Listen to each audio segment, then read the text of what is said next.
Evangelio de San Mateo, capítulo 27. Jesús en el palacio de Pilato.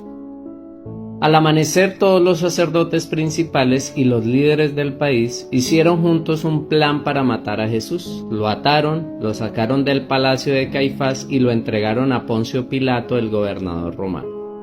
Judas se mata. Cuando Judas supo que había condenado a muerte a Jesús, se sintió muy mal por haberlo traicionado. Entonces fue a donde estaban los sacerdotes principales y los líderes del país. Les devolvió las 30 monedas de plata y les dijo: he pecado contra Dios porque entregué a Jesús y él es inocente. Ellos le contestaron: ¿y eso qué nos importa? Es problema tuyo. Entonces Judas tiró las monedas en el templo y fue y se ahorcó. Los sacerdotes principales recogieron las monedas y dijeron: estas monedas son el precio de la vida de un hombre. La ley no nos permite que las pongamos en la caja de las ofrendas. Entonces decidieron comprar con ese dinero el terreno conocido como Campo del Alfarero, para enterrar allí a los extranjeros. Por eso, aquel terreno se conoce con el nombre de Campo de Sangre. Así se cumplió lo que había dicho el profeta Jeremías. La gente de Israel puso el precio que se pagó por la vida de aquel hombre, 30 monedas de plata. Y ellos tomaron las monedas y compraron el campo del alfarero como Dios me lo había ordenado. Jesús y Pilato. Cuando llevaron a Jesús ante Pilato, éste le preguntó: ¿eres en verdad el rey de los judíos? Jesús respondió: tú lo dices. Los sacerdotes principales y los líderes del país acusaban a Jesús delante de Pilato, pero Jesús no respondía nada. Pilato le preguntó: ¿no oyes todo lo que dicen contra ti? Y como Jesús no respondió nada, el gobernador se quedó muy asombrado. Que lo claven en una cruz. Durante la fiesta de la Pascua, el gobernador tenía la costumbre de poner en libertad a uno de los presos, el que el pueblo quisiera. En ese tiempo estaba encarcelado un bandido muy famoso que se llamaba Jesús Barrabás. Pilato le preguntó a la gente que estaba allí: ¿a quién quieren ustedes que ponga en libertad? ¿A Jesús Barrabás o a Jesús, a quien llaman el Mesías? Pilato preguntó esto porque sabía que por envidia los sacerdotes principales y los líderes acusaban a Jesús. Mientras Pilato estaba juzgando el caso, su esposa le mandó este mensaje: no te metas con ese hombre porque es inocente. Por causa de él anoche tuve un sueño horrible.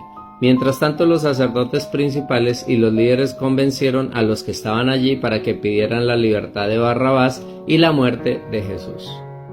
El gobernador volvió a preguntarle al pueblo: ¿a cuál de los dos quieren que ponga en libertad? Y todos respondieron: a Barrabás. Entonces Pilato les dijo: ¿y qué quieren que haga con Jesús, a quien llaman el Mesías? Que muera en una cruz, respondieron a coro. El gobernador les preguntó: díganme, ¿qué mal ha hecho este hombre? Pero la multitud gritó con más fuerza: que muera en una cruz. Pilato vio que ya no le hacían caso y que aquello podía terminar en un alboroto muy peligroso. Entonces mandó que le llevaran agua, se lavó las manos delante de la gente y dijo: yo no soy culpable de la muerte de este hombre. Los culpables son ustedes. Y la gente contestó: nosotros y nuestros hijos seremos responsables por la muerte de este hombre. Entonces Pilato puso en libertad a Barrabás. Luego ordenó que golpearan a Jesús en la espalda con un látigo y que después lo clavaran en una cruz. Todos se burlaron de Jesús. Los soldados de Pilato llevaron a Jesús al patio del cuartel y llamaron al resto de la tropa. Allí desvistieron a Jesús y le pusieron un manto rojo, le colocaron en la cabeza una corona hecha con rama de espinos y le pusieron una vara en la mano derecha. Luego se arrodillaron ante él y en son de burla le decían: ¡viva el rey de los judíos! Lo escupían y con la misma vara que le habían dado le pegaban en la cabeza. Cuando se cansaron de burlarse de él, le quitaron el manto, le pusieron su propia ropa y se lo llevaron para clavarlo en la cruz. Los soldados salieron con Jesús.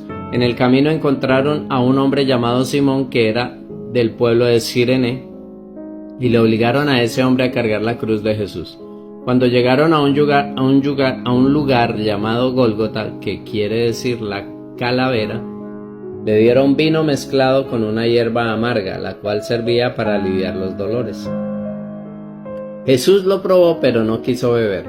Los soldados clavaron a Jesús en la cruz y luego hicieron un sorteo para ver quién de ellos se quedaría con su ropa. También colocaron un letrero por encima de la cabeza de Jesús para explicar por qué lo habían clavado en la cruz. El letrero decía: "Este es Jesús, el rey de los judíos". Junto con Jesús clavaron también a 2 bandidos y los pusieron uno a su derecha y el otro a su izquierda. Luego los soldados se sentaron para vigilarlos. La gente que pasaba por allí insultaba a Jesús y se burlaba de él, haciéndole muecas y diciéndole: "Tú dijiste que podías destruir el templo y construirlo de nuevo en 3 días. Si tienes tanto poder, sálvate a ti mismo. Si eres el Hijo de Dios, baja de la cruz". También los sacerdotes principales, los maestros de la ley y los líderes del pueblo se burlaban de él. Decían: "Este salvó a otros, pero no puede salvarse a sí mismo. Dice que es el rey de Israel, pues que baje de la cruz y creeremos en él". Dijo que confiaba en Dios y que era el Hijo de Dios, pues si en verdad Dios lo ama, que lo salve ahora. Y también insultaban a Jesús los bandidos que fueron clavados a su lado. Jesús muere. Desde el mediodía hasta las 3 de la tarde el cielo se puso oscuro. A esa hora Jesús gritó con mucha fuerza: "Elí, Elí, lema sabactani".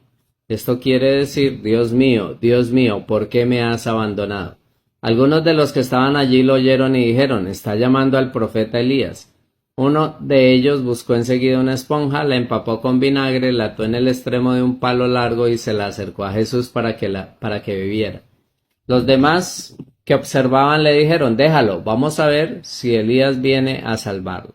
Jesús lanzó otro fuerte grito y murió. En aquel momento la cortina del templo se partió en 2, de arriba abajo. La tierra tembló y las rocas se partieron. Las tumbas se abrieron y muchos de los que confiaban en Dios y ya habían muerto volvieron a vivir. Después de que Jesús resucitó, esas personas entraron en Jerusalén y mucha gente las vio. El oficial romano y los soldados que vigilaban a Jesús sintieron el terremoto y vieron todo lo que pasaba. Temblando de miedo dijeron: "Es verdad, este hombre era el Hijo de Dios". Había allí muchas mujeres que miraban desde lejos. Ellas habían seguido y ayudado a Jesús durante su viaje desde Galilea. Entre esas mujeres estaban María Magdalena, María, madre de Santiago y de José, y la esposa de Zebedeo. El entierro de Jesús. Al anochecer, un hombre rico llamado José se acercó al lugar. Era del pueblo de Arimatea y se había hecho seguidor de Jesús. José le pidió a Pilato que le permitiera llevarse el cuerpo de Jesús para enterrarlo. Pilato ordenó que se lo diera. José tomó el cuerpo de Jesús, lo envolvió en una sábana limpia y lo puso en una tumba. Era una tumba nueva, que hacía poco tiempo él había ordenado construir en una gran roca. José tapó la entrada de la tumba con una piedra muy grande y se fue. Frente a la tumba se quedaron sentadas María Magdalena y la otra María.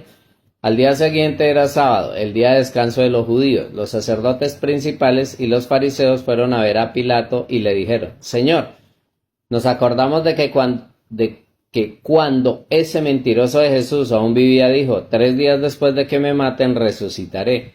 Ahora sus discípulos pueden robar el cuerpo y empezar a decir a la gente que Jesús resucitó. Ese engaño sería peor que cuando él dijo que era el Mesías. Para que no pase esto, ordene usted que unos guardias vigilen cuidadosamente la tumba hasta después del 3er día". Pilato les dijo: "Ustedes tienen soldados a su servicio, vayan y protejan la tumba lo mejor que puedan". Entonces ellos fueron a la tumba y ataron la piedra que tapaba la entrada para que no se moviera. También dejaron allí a los soldados para que vigilaran. Amén.